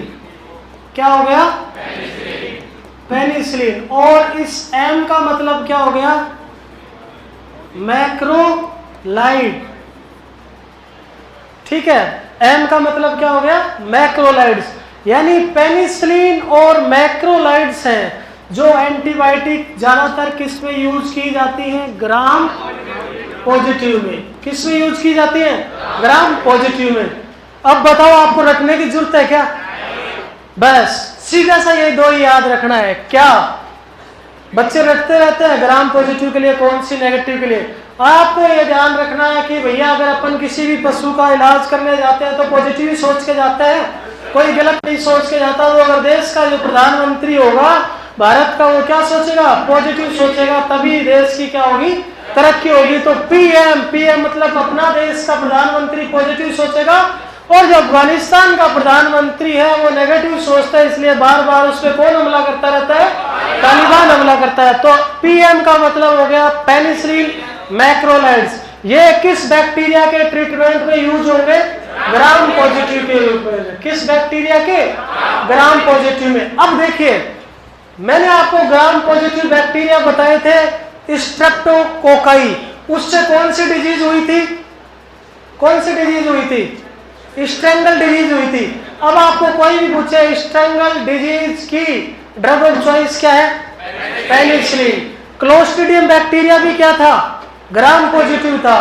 तो क्लोस्ट्रिडियम बैक्टीरिया में चाहे ब्रेक्सी हो, चाहे टिटेनस हो, अदर ड्रग भी अपन देते हैं, लेकिन ड्रग ऑफ चॉइस एक अलग चीज होती है। ठीक है, तो कोई सी भी हो तो उसमें अपन क्या देंगे, पेनिसिलिन। तो बताओ ड्रग ऑफ चॉइस याद करने की जरूरत है, नहीं करने की। तो क्लोस्ट्रिडियम की कोई भी बीमारी हो, लिस्टेरिया की कोई भी बीमारी हो, या बेसिलस से कोई बीमारी हो, एक्टिनोमाइसिस से कोई भी बीमारी हो, उसमें अपन क्या यूज करते हैं? पेनिसिलिन। अब अफगानिस्तान का जो पीएम है वो क्या सोचता है? नेगेटिव सोचता है। तो अफगानिस्तान का पीएम ए से क्या आ जाएगा बताओ? अमीनोग्लाइकोसाइड। अमीनोग्लाइकोसाइड। बाद में इनके एक एक एग्जाम्पल पढ़ेंगे, जैसे अमीनोग्लाइकोसाइड में जेंटामाइसिन आता है, ठीक है, स्ट्रेप्टोमाइसिन आता है, अमीकासिन आता है, ये बाद में बताऊंगा आपको एग्जाम। आप एक बार इतना याद रख लो कि ग्राम पॉजिटिव में कौन सी यूज लेते हैं, ग्राम नेगेटिव में। और एफ का मतलब क्या हो जाएगा भैया? फ्लोरोक्विनोल्स। फ्लोरोक्विनोल्स। अब ये दोनों जो एंटीबायोटिक है, अमीनोग्लाइकोसाइड और फ्लोरोक्विनोल्स, वो किस बैक्टीरिया में काम होंगी? ग्राम नेगेटिव में। आवाज डिस्टर्ब हो रही है क्या? नहीं हो रही? चल कर रहा है क्या बीच में? जैसे पहले के टाइम में वो एंटीना होता था ना, उसको हिलाते थे, तो हाँ इधर हिलाव सही हो गया। अब देखिए मैंने ट्रिक बताई आपको। प्रधानमंत्री पॉजिटिव सोचेगा तो पेनिसिलिन और मैक्रोलाइड्स, ग्राम पॉजिटिव और ग्राम नेगेटिव, अफगानिस्तान याद हो जाएंगी। आपके जो 6 ग्रुप है एलएसए के हिसाब से जो एग्जाम में पूछे जाता है, वो पेनिसिलिन पूछा जाता है, सिफेलोस्पोरिन पूछा जाता है, टेट्रासाइक्लिन, फ्लोरोक्विनोल्स और अमीनोग्लाइकोसाइड और सल्फर ड्रग। न अदर है, न लिंकोमाइसिन, न मैक्रोलाइड्स, इनका इतना कोई ज्यादा यूज नहीं होता अपने वेटनरी के अंदर। अब देखिए मैंने आपको पॉजिटिव के लिए और नेगेटिव के लिए एंटीबायोटिक बता दी। अब अगर अपन इसका वर्गीकरण देखते हैं, क्लासिफिकेशन यानी वर्गीकरण, देखो यहीं से समझ में आ जाएगा, आपको रटने की जरूरत नहीं है। वर्गीकरण तो मेनली तो देखिए भैया 2 ही क्लासिफिकेशन है, और किताबों के हिसाब से अपन 3 पढ़ते हैं। एक तो होता है नैरो स्पेक्ट्रम। कैसी एंटीबायोटिक? Narrow spectrum. और जो दूसरी एंटीबायोटिक होती है वो कैसी होगी? Broad spectrum. कैसी होगी? Broad spectrum. एक हल्का सा क्लासिफिकेशन और है, वो अपने कोई काम का नहीं है, न उनकी दवाइयां यूज करते हैं, वो होता है एक्सटेंडेड, यानी और भी विस्तार से, एक्सटेंडेड स्पेक्ट्रम। ठीक है। अब देखिए नैरो स्पेक्ट्रम, बच्चे एग्जाम्पल रटते रहते हैं। नैरो की डेफिनेशन समझो। नैरो का मतलब क्या हुआ? नैरो का मतलब ये हुआ कि कोई भी औषधि, कोई भी औषधि, अब कोई भी औषधि तो लिखेंगे नहीं अपन, क्या लिखेंगे? एंटीबायोटिक। कोई भी एंटीबायोटिक, क्योंकि अपन तो एंटीबायोटिक ही पढ़ रहे हैं। कोई भी एंटीबायोटिक जो ग्राम पॉजिटिव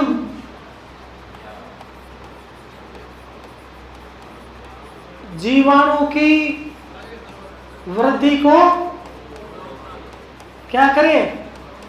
रोके या नष्ट करे। इस नैरो स्पेक्ट्रम में एक और चीज है, या ग्राम नेगेटिव जीवाणुओं की वृद्धि को रोके या नष्ट करे। यानी नैरो स्पेक्ट्रम एंटीबायोटिक वो होगी जो या तो ग्राम पॉजिटिव बैक्टीरिया की वृद्धि को रोके, यानी ग्राम, सीधा सीधा याद रख लो, या तो ग्राम पॉजिटिव पे काम करेगी या ग्राम नेगेटिव पे काम करेगी। अकेले अकेले पे काम करेगी, पॉजिटिव पे भी और नेगेटिव पे भी, एक साथ नहीं करेगी। ठीक है। अब बताइए ग्राम पॉजिटिव और ग्राम नेगेटिव, अब अपन इसके एग्जाम्पल लिखते हैं कि नैरो स्पेक्ट्रम में कौन कौन सी एंटीबायोटिक आएंगी। तो अगर अपन इसका एग्जाम्पल लिखते हैं नैरो स्पेक्ट्रम में कौन कौन सी एंटीबायोटिक आएंगी, तो मैंने आपको बताया था भारत का प्रधानमंत्री पीएम जो ग्राम पॉजिटिव पे काम कर रही थी, और अफगानिस्तान एएफ। ठीक है। तो सीधा इस ट्रिक से आ जाएगा पीएम, तो कौन कौन सी? पीएम और एएफ। अब इसका मतलब नैरो स्पेक्ट्रम में कौन सी आ गई? ये 4 चीजें आ गई। पी मतलब पेनिसिलिन, ठीक है, एम मतलब मैक्रोलाइड्स, ए मतलब अमीनोग्लाइकोसाइड, एफ मतलब फ्लोरोक्विनोल्स। तो बताओ अब रखने की जरूरत है क्या? डेफिनेशन क्या थी कि कोई भी ऐसी एंटीबायोटिक, ये डेफिनेशन कोई नहीं पूछेगा आपको नैरो स्पेक्ट्रम किसको कहते हैं। आप ये याद रखो कि नैरो स्पेक्ट्रम का मतलब ये होता है कि या तो वो एंटीबायोटिक ग्राम पॉजिटिव पे काम करेगी या वो ग्राम नेगेटिव पे, यानी ग्राम पॉजिटिव की वृद्धि को संदमित करेगी या ग्राम नेगेटिव की वृद्धि को संदमित करेगी या मारेगी। अब जो ब्रॉड स्पेक्ट्रम एंटीबायोटिक होती है, ये वाली जो एंटीबायोटिक होती है ब्रॉड स्पेक्ट्रम, ये क्या काम करेगी? ग्राम पॉजिटिव व ग्राम नेगेटिव दोनों को, किसको करेगी? दोनों को। तो बच्चों अगर मैंने आपको बता दिया कि नैरो स्पेक्ट्रम ये 4 है, बाकी बची क्या होंगी? ब्रॉड स्पेक्ट्रम होंगी। जैसे पेनिसिलिन ग्रुप आ गया, इस पी का मतलब समझ गए आप? या लिखूं और बोलो मैं गला फाड़ रहा हूं, तुम भी साथ बोलो, मुझे ऐसे लग रहा है बच्चे समझ नहीं रहे। समझ रहे हो ना? पी मतलब पेनिसिलिन, एम मतलब मैक्रोलाइड्स, ए मतलब अमीनोग्लिकोसाइड, एफ मतलब क्लोरोक्विनोल्स, ये नैरो स्पेक्ट्रम के अंदर आती है। अब बची कौन सी? क्लोरेम्फेनिकोल बच गई, वो भी इसमें आ जाएगी। ठीक है, टेट्रासाइक्लिन बच गई, वो भी इसमें आ जाएगी। ठीक है, सिफेलोस्पोरिन बच गया, सिफेलोस्पोरिन बच गया, वो भी इसके अंदर आ जाएगा। मैंने आपको कहा था 6 ही काम किए, 4 ये है, क्लोरेम्फेनिकोल कोई ज्यादा काम, टेट्रा सिफेलो। अब यहाँ अमीनोग्लिकोसाइड आ गया, मैक्रोलाइड्स आ गया, पेनिसिलिन आ गया, और यहाँ पे टेट्रासाइक्लिन, जो भी बचा है, सल्फा बची है पीछे अपनी, जो भी एंटीबायोटिक अपन ने 10 ग्रुप पढ़े वो सारी किसमें आ जाएंगी? ग्राम पॉजिटिव के अंदर आ जाएंगी, सॉरी ब्रॉड स्पेक्ट्रम के अंदर आ जाएंगी। अब एक्सटेंडेड स्पेक्ट्रम है, एक्सटेंडेड स्पेक्ट्रम आपको कोई नहीं पूछेगा, फिर भी आपके स्वास्थ्य के लिए बता देता हूं कि इसमें क्या होता है कि ऐसी कुछ ड्रग्स होती हैं, अपने कोई काम का नहीं है, एग्जाम में कोई नहीं पूछेगा, जो ग्राम पॉजिटिव ग्राम नेगेटिव व एक बैक्टीरिया होता है सूडोमोनास, इन तीनों के ऊपर इफेक्ट करे, वो क्या कहलाती है? एक्सटेंडेड। कोई नहीं पूछेगा, नहीं पढ़ना आपको, आपको इतना ही पूछेंगे कि निम्न में से कौन सी एंटीबायोटिक ब्रॉड स्पेक्ट्रम है। अब रखना नहीं है, अब आपको सीधा ट्रिक से बता दिया था मैंने, PMAF नैरो स्पेक्ट्रम की डेफिनेशन। नैरो मतलब छोटा, संकीर्ण, तो या तो वो हल्के से ग्राम पॉजिटिव को रोक देगी या हल्के से ग्राम नेगेटिव को रोक देगी, और ब्रॉड मतलब बड़ा, यानी दोनों को रोकेगी, ग्राम पॉजिटिव को भी रोकेगी और ग्राम नेगेटिव को भी रोकेगी। तो उसमें बाकी बची जो सारी किसमें चली गई? ब्रॉड स्पेक्ट्रम के अंदर चली गई। अब जो अपना ये जो मैक्रोलिड्स है, ठीक है, या अमीनोग्लिकोसाइड है, अमीनोग्लिकोसाइड की कुछ ड्रग्स ऐसी होती हैं जैसे जेंटामाइसिन है और मैक्रोलाइड्स है, जिसकी जैसे अपन बात करें एजिथ्रोमाइसिन है, ये तीनों में काम करती है, नैरो स्पेक्ट्रम में भी, ब्रॉड स्पेक्ट्रम में भी, एक्सटेंडेड स्पेक्ट्रम में भी। ठीक है, लेकिन ये आपको याद नहीं करनी है, एक्सटेंडेड आपको बता रहा हूं। ठीक है, तो अब याद होगी ब्रॉड स्पेक्ट्रम और नैरो स्पेक्ट्रम, याद होगी क्या? ठीक है, अब एक बार अपन देख लेते हैं इस एंटीबायोटिक वाले पोर्शन को वापस से, यहीं से बताएं।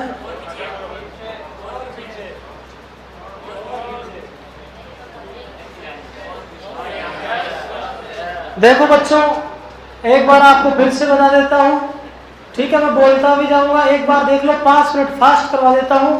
एंटीबायोटिक कोई नहीं पूछेगा, डेफिनेशन पढ़ानी पड़ती है, मजबूरी, समझ में तो आए, ये थोड़े पूछेगा एंटीबायोटिक है, ऐसी औषधियां जो सूक्ष्म जीवों से प्राप्त होती है तथा सूक्ष्म जीवों की अन्य सूक्ष्म जीवों की वृद्धि को या तो संदमित करती है या मारती है, क्या कहलाती है?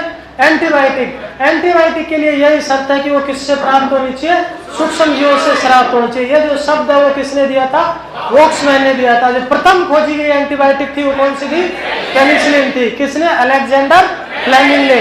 और जो एंटीबैक्टीरियल ऐसी औषधियां जो बैक्टीरिया की वृद्धि को रोके या संदमित करे वो क्या कहलाती है? एंटीबैक्टीरियल। लेकिन दो ऐसी एंटीबायोटिक्स के ग्रुप हैं वो वास्तव में किससे प्राप्त नहीं होते? सूक्ष्म जीवों से प्राप्त नहीं होते, इसलिए उनको एंटीबैक्टीरियल की श्रेणी में रखते हैं। है तो ये एंटीबायोटिक्स ही, लेकिन नहीं। अब इसको उतार लो फटाफट।